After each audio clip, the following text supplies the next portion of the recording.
A recent lawsuit between Nintendo and Yuzu hijacked game players' attention. The famous Nintendo Switch emulator Yuzu ended up paying $2.4 million and terminated their service to settle the legal case. The emulator of various console platforms has long lingered in a gray area. Nintendo is known for being strict about its copyright and licensing, but it seldom targeted the emulator developers. Why for this time Nintendo took stand against Yuzu? Let's first look at the definition of emulators. The emulator allows players to play console games on PC and other preferred devices. It is a platform providing an emulated operation environment that allows players to emulate games with higher graphic qualities and running speed. Emulators are widely used by game developers to test and run their own games, or people could utilize them to experience and research on some arcade games that are compatible with the modern devices. The emulator was supposed to emulate the game the players already owned. However, in reality, many people play games they do not own on emulators, which might raise a concern of piracy issues. But emulator developers never explicitly mention the piracy concern in their channels, because it's hard for them to regulate the behavior of their software users, and there's very few restrictions or laws existing to prevent the spread of unauthorized game copies on emulators. For years, there was a nuanced balance among emulator developers, players, and gaming companies, until Yuzu was sued by Nintendo. I think Yuzu's case definitely has something to do with the leak of Tears of the Kingdom, where emulators like Yuzu become the driving force of the spread of pirated game copy before the official launch. 6-year development in queue delayed once. The Legend of Zelda Tears of the Kingdom is the most anticipated Nintendo title in 2023. However, an employee from the retailer chain leaked the game card and sold it on Mercari before the designated launch day. Quickly, the game was available for emulation on Yuzu 10 days before the launch day on May 12th.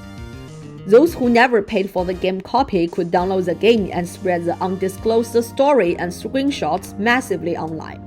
Yuzu even started a Patreon account for paid membership since 2019. Prior to May 2023, they already had over 4,000 paid monthly members on average and had monthly income over $18,000. After the unauthorized emulator copy of Tears of the Kingdom was available on their platform, Yuzu's Patreon account reaped additional 5,000 subscribers. The average monthly earnings surged to $30,000. They certainly benefited from the leak of Tears of the Kingdom and made every unethical penny of the pirated game until summoned by court. This became one of the direct evidence for Nintendo's subpoena. Though Nintendo never published any official announcement to this gambling crisis, the lawsuit represented their current stance towards the emulators. While it's difficult to sue a company for some of their software users not buying a video game, Nintendo's claim was that Yuzu not only infringed on Nintendo's copyright, but also circumvented Switch console's copyright protection, as well as sold that circumvention technology, ultimately transiting from an emulation software to an active lawbreaker. Setting aside the discussion about emulator and piracy, many people might underestimate how much suffering a game leak could cause to the companies. First and foremost, any spoiler of game content is disruptive to the intended narrative and game design. The storyline could be exposed to players prematurely. The gameplay and storyline are carefully designed and intertwined together. Without the preparation of exposing to key game elements that lead to certain twists of the story, the engagement of the game would be greatly impaired. This could even be detrimental to the playability of the game, especially for those story-driven games. Players might lose interest when they already know what's happening in the story. Another more fatal effect is the leak of the game code. All games, especially the AAA games, are relying on the programming system in terms of operation.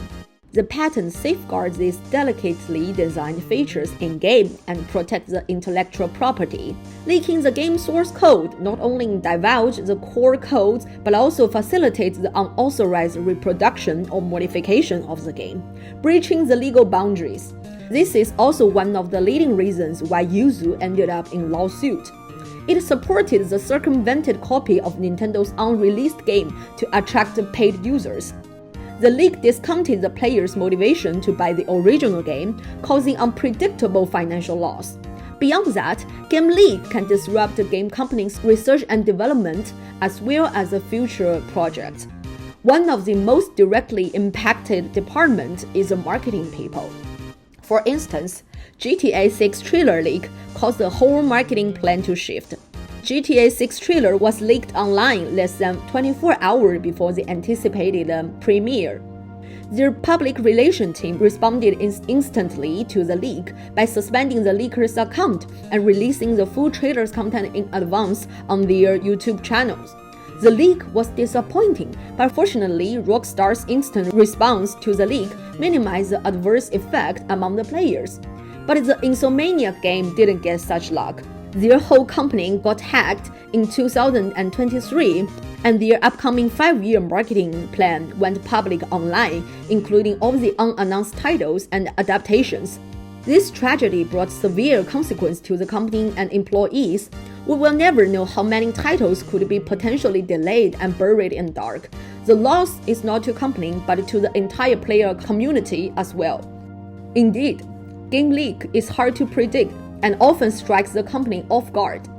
There is no industry standard or procedures to officially combat the game leak yet. The resolution reached in Nintendo vs. Yuzu's case was a settlement instead of the court's decision. We are unsure whether such an outcome can set legal precedents for all future Yuzu-style lawsuits. Unfortunately, what happened cannot be reversed. Taking down a few emulator developers cannot slow down the spread of the pirated games. And Nintendo backed up its fight with piracy with the Digital Millennium Copyright Act. The DMCA protects the patent technology and discourages the copyright infringement. When legal clarity regarding the fair and personal use of copyrighted technology devices remain unclear, the DMCA notice could be a valid tool to warn the intentional copyright violators.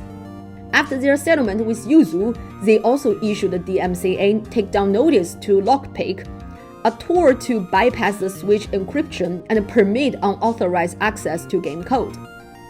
Just like Rick, a business law attorney said in the interview, what Nintendo did cannot prevent what just happened, but mean to act as a signal to the next person that might be thinking of breaching their non-disclosure agreement. To protect your games, make sure the NDA has been signed between all the associated personnel and contractors of the game.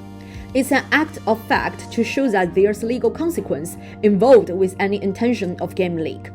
In the end, I'd like to share a quote from Pokemon Company stated after the Pokemon Sword and Shield leak happened in 2019. Leaks hurt not just the company, but the thousands of employees who work hard to bring games to market, and the millions of fans around the world who look forward to the news and surprises. I hope you find this video useful. Thank you for staying with me as we went through the whole legal entanglement and some influence brought by the game leak. I'll leave a question here to you who could be the industry insider. What are some resources in your mind to combat the game leak? Comment to join the discussion. Please like, subscribe, and share if you like this episode. Thanks again for watching.